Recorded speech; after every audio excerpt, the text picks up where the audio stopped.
Bienvenue, chers clients.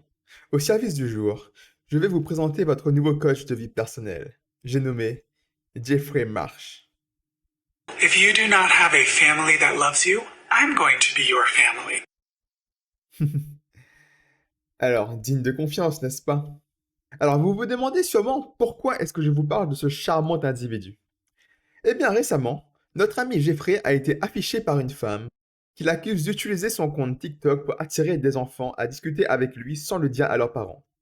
Écoutez plutôt. Stop telling kids to go on your Patreon and chat to you privately without their parents knowing. Cette accusation a fait un buzz absolument énorme, et la vidéo que je viens de vous montrer a été vue plusieurs millions de fois à l'heure où je vous parle. Pourquoi? Alors déjà, parce que Jeffrey Marsh, dans la sphère LGBTQ+, ce n'est pas n'importe qui. C'est une véritable star des réseaux sociaux, qui s'est fait connaître sur Vine à l'époque, avant de migrer sur Instagram et surtout TikTok. C'est aussi l'auteur du best-seller O2BU et est même un contributeur du journal en ligne Huffington Post. De même, si l'on voit sur son site, on peut voir qu'il est soutenu par de grands médias établis comme le New York Times, les Rolling Stones ou NBC News. Bref, en résumé, ce n'est vraiment, mais alors vraiment pas n'importe qui. Ceci dit, la question est de savoir si les accusations sur Jeffrey sont fondées. Est-ce qu'il est réellement un prédateur qui chasse les enfants sur TikTok? En tout cas, une chose est sûre, ces vidéos s'adressent expressivement à des enfants, comme le prouve cette compilation de ses propres vidéos. Hi, kids. Hey, kids. I want to talk to the kids. Hi, kids. Hey, kids. Alors, s'il n'y avait que ça, après tout, s'adresser à des enfants n'est pas un crime. Par contre, là où ça commence à devenir étrange, c'est quand on commence à vouloir retourner les enfants contre leurs parents. Voyez plutôt. Well, I'll tell you what toxic/abusive parents do. They act as a gatekeeper for their child, meaning the parent decides who's good, who's bad, who we like, who's one of us, who's not one of us, who we hate. Ah. Donc, pour lui, le simple fait qu'un parent gatekeep, ce qui signifie simplement avoir un regard sur l'environnement de leur enfant, est toxique. Alors oui, des mauvais parents, ça existe. Mais là, le problème vient du parent, et non pas du gatekeeping. Car oui, un parent doit avoir un regard sur l'environnement de son enfant. Enfin, ça me semble évident. Un enfant, c'est fragile, c'est influençable, et ça doit être protégé. Surtout dans un monde où des gens cherchent à leur parler de sexe en privé sur les réseaux sociaux. Et c'est quoi son but en vrai? Que les parents laissent leur enfant faire absolument tout ce qu'ils veulent?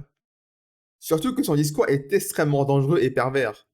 Un enfant a toujours cette période de crise d'adolescence où il déteste ses parents, justement car il se sent incompris. Et quand un enfant en crise d'ado va tomber sur les vidéos de Jeffrey, qui lui dit que ses parents sont toxiques, eh bien, il va le croire et détester encore plus ses parents. Et surtout, l'enfant va tomber sous l'emprise de Jeffrey, car ce dernier se présente non seulement comme son ami, mais lui donne aussi toujours raison. Forcément, il y a un lien qui va se créer.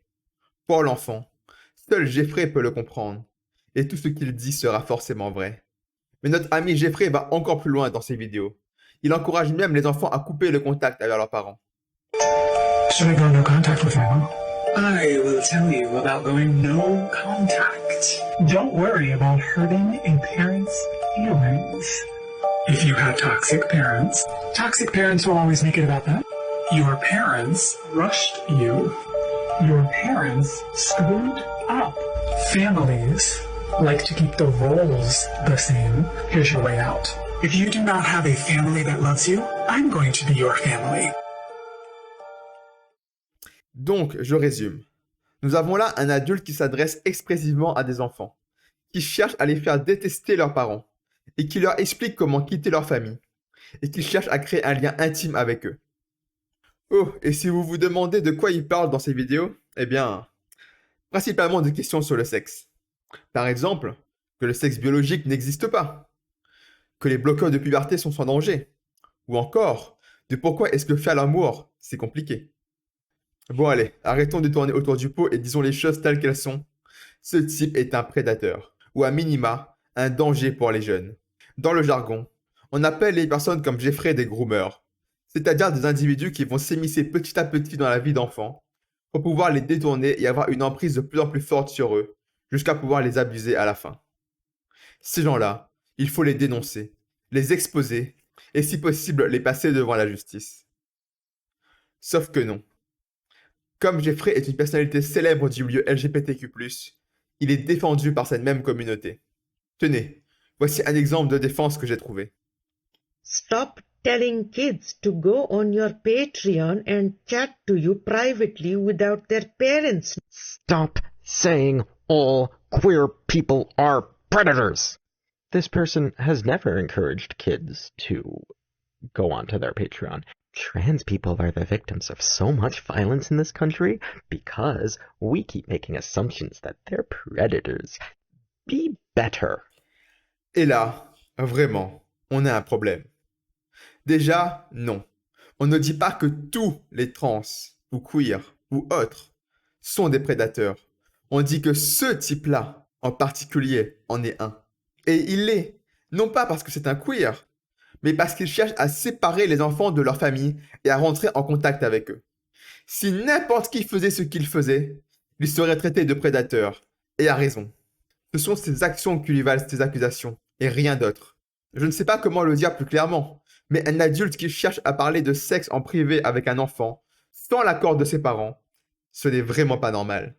Et c'est à cause de ce genre de type que la communauté LGBTQ+, est si mal vue, et est aussi de plus en plus détestée.